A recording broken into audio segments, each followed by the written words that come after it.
Hello, welcome back, guys. We are at one of our after work drift events. As you can see, weather isn't too nice with us, so I'm more in the car,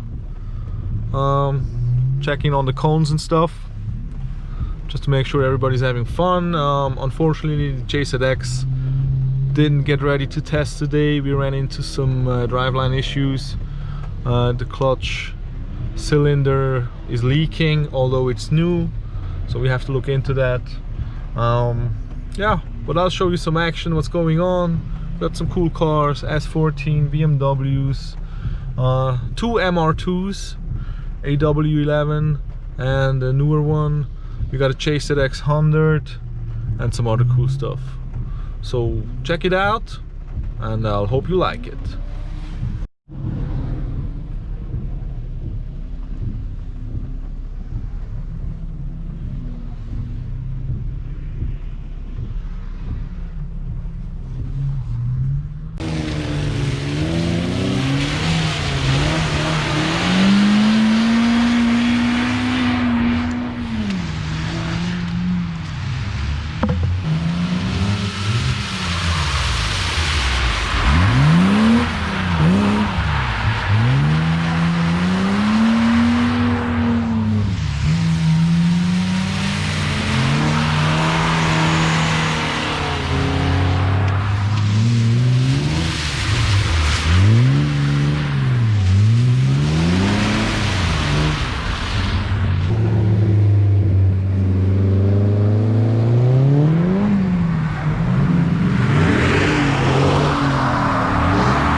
He gonna need some help.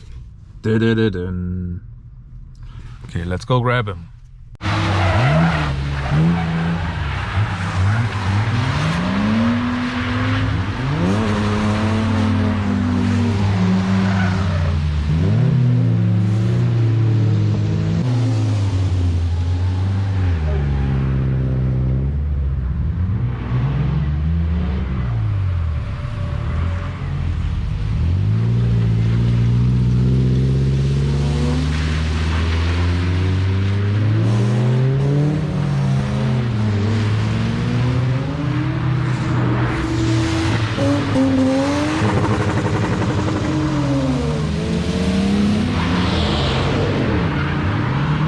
Hey guys, so unfortunately we had to do some maintenance on the client's car at the afterwork drift event, so I had to cut it short. We moved him into the shop, fixed something up, we installed the oil cooler kit on it, and something got a little bit loose. So as always, client satisfaction is top priority for us, so we had to fix it up. Unfortunately, I couldn't get more footage from the event for you guys. But I hope you like it anyways. Make sure to follow us on Facebook and Instagram, and I'll link up some other stuff, some people who did videos too. There should be some stuff coming. And for now, yeah, that's about it. Stay safe, stay cool. Make sure to subscribe, make sure to like, make sure to comment. Drop us a mail, call us up, whatever you need. We're there for you, and I hope you all stay safe out there. Bye bye.